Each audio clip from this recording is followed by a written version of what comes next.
दर्शकों, आज जो है हम जो आपसे बात करने जा रहे हैं ये बड़ा ही रुचिकर विषय है और लगभग सभी लोगों का यह विषय है। जैसे बहुत सारे लोगों के पास जन्म कुंडली नहीं होती है और उनके परिवार में किसी भी प्रकार की जब समस्या आती है तो भिन्न भिन्न लोगों से जब वो संपर्क करते हैं तो पंडित जी लोग, आचार्य जो पुजारी हैं, वो सभी लोग अपने अपने हिसाब से जो है वो बताते हैं। कोई उनको काल सर्प बताता है, कोई मार्केश बताता है, कोई पितृदोष बताता है। और आजकल पितृदोष के लिए एक फैशन सा चल गया है कि आपके प्रगति नहीं हो रही है तो पितृदोष जिम्मेदार है, अगर आपके घर में संतान नहीं हो रही है तो पितृदोष जो है उसकी जिम्मेदारी है, और अगर विवाह नहीं हो रहा है तो जो है पितृदोष ही वह कारण है, आपका बच्चा पढ़ नहीं रहा है तो पितृदोष कारण है।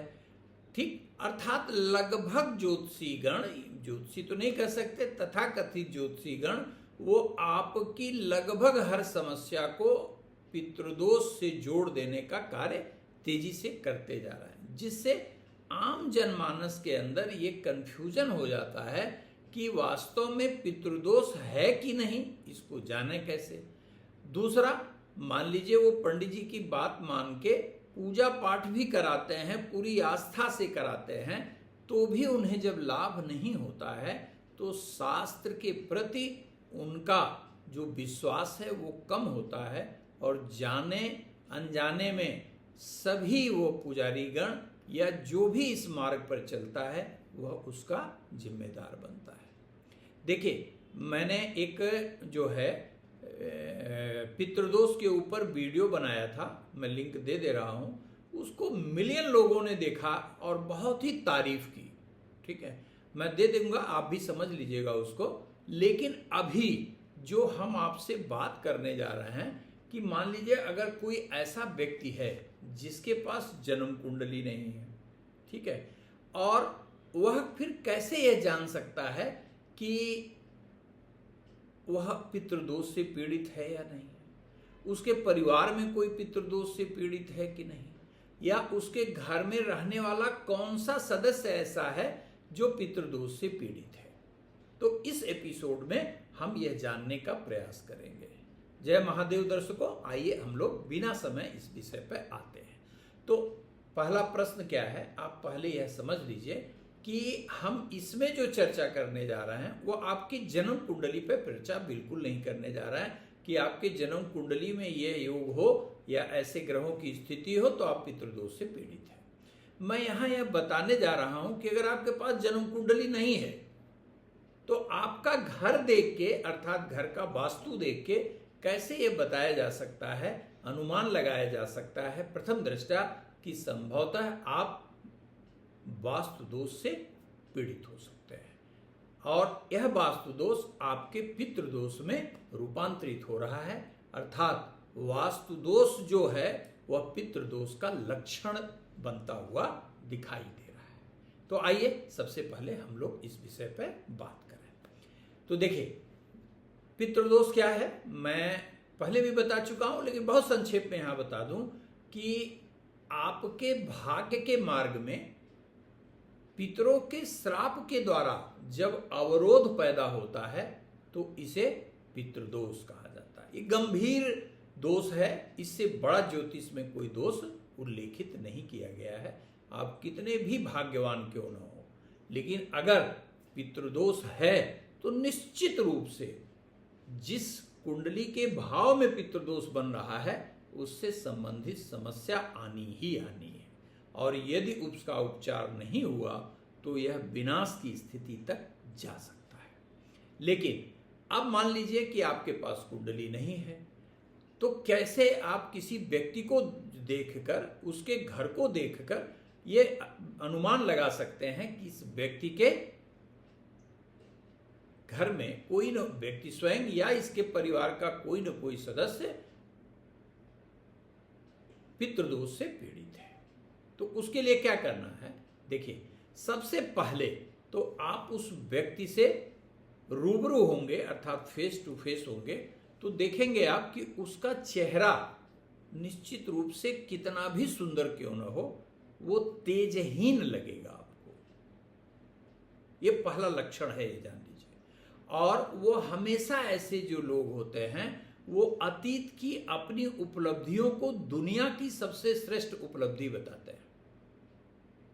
ये ध्यान रखिए, पूर्वजों की गाथा वो गाते रहते हैं और अपने दुर्भाग्य की कथा सुनाते रहते हैं।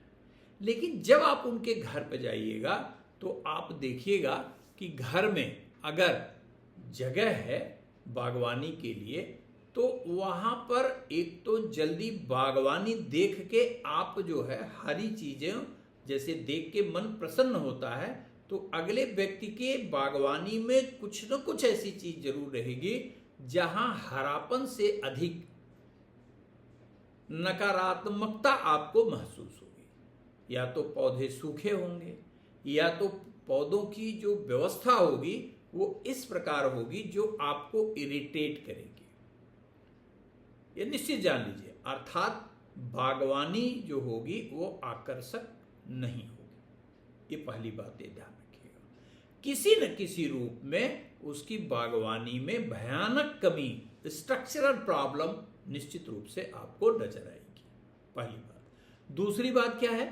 दूसरी बात बहुत ध्यान से सुनिएगा। ऐसे जो लोग हैं इनके घर का अगर आप मुआयना करें, अगर वो ग्राउंड फ्लोर पर रह रहे हैं तो क्या होता है कि इनके दक्षिण का जो इलाका होता है वह सबसे ज्यादा दबा होता है, अर्थात उसका जो लेवल होता है वह सभी पूरब के फर्श तल से, पश्चिम के फर्श तल से, उत्तर के फर्श तल से सबसे ज्यादा जो है वह दबा होगा, अर्थात उसका तल जो है वो सबसे नीचे होता है, ग्राउंड लेवल सबसे नीचे होता है उसका। ये ध्यान रखिएगा। दूसरा, अधिकांशतः ऐसे लोगों के घरों में जो वेस्ट वाटर होती है उसका प्रवाह जो होता है वह साउथ में होगा या वेस्ट में होगा। आप देखिएगा, अपने सजीवता पूर्वक देख लीजिएगा, लाइव आप देखेंगे कि निश्चित रूप से इसमें जो है ये प्रॉब्लम आप पाएंगे। एक ही प्रॉब्लम नहीं, जब दो या दो से अधिक समस्या हो तब आपको इशारा करना है कि भाई ऐसा लग रहा है मेरे अनुभव में कि इस घर में पितृदोष है, अर्थात आप पितृदोष से पीड़ित हैं या आपके परिवार का कोई न कोई सदस्य पितृदोष से पीड़ित है। इसके अतिरिक्त क्या हो सकता है? सब कुछ होने के बावजूद आप देखेंगे कि घर के जो लोग हैं उनका जो बेडरूम है वो कभी भी वास्तु नियमों के अनुरूप नहीं होगा।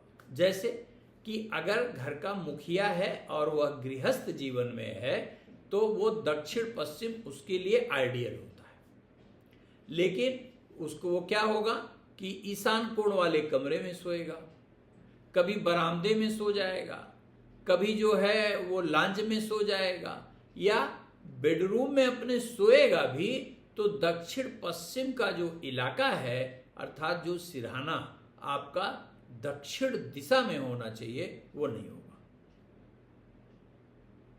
ठीक। और बच्चे जो होंगे, संतान जो होगी, वो अधिकांशतः संभावना इस बात की रहती है कि उनके जो कमरे हैं वो ईशान कोण में नहीं होंगे। किचन में भी कुछ न कुछ समस्या हमेशा रहेगी।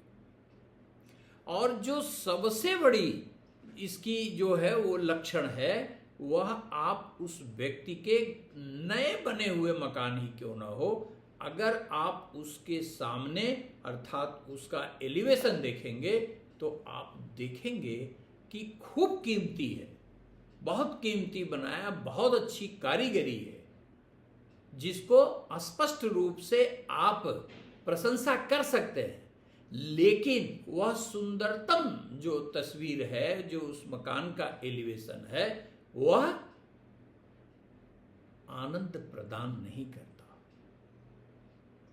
अर्थात आप उसको देख के ये नहीं कह सकते क्या सुंदरतम बनाया हुआ है, नहीं, टोटलिटी में उसके अंदर का जो उसके लश्चर है उसका वो अपील नहीं करता।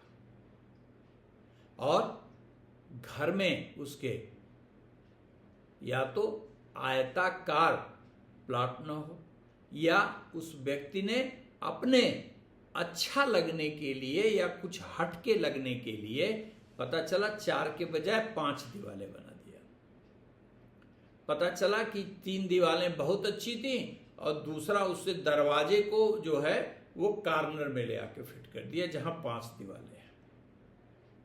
अगर ये लक्षण आपको किसी के मकान में मिलते हैं और गृह स्वामी निस्तेज होता हुआ दिखाई देता है, तो आप उसे निश्चित रूप से यह कह सकते हैं कि देखिए, इस बात की अधिकतम संभावना है कि आप पितृदोष से पीड़ित हो सकते हैं, इसलिए इसका उपाय करना बेहद आवश्यक है।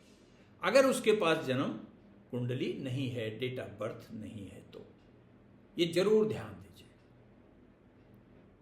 और अगर आप गंभीरता पूर्वक जो लक्षण हमने आपको बताया ये आप परीक्षित करेंगे उस व्यक्ति के ऊपर, तो निश्चय ही उस व्यक्ति का कल्याण होगा। धन्यवाद मित्रों। वीडियो अगर पसंद आया हो, जानकारी आपको अच्छी लगी हो, तो चैनल को सब्सक्राइब करिए और बेल आइकन दबाना बिल्कुल मत भूलिएगा, और शेयर भी अपने मित्रों में जरूर करिएगा। धन्यवाद।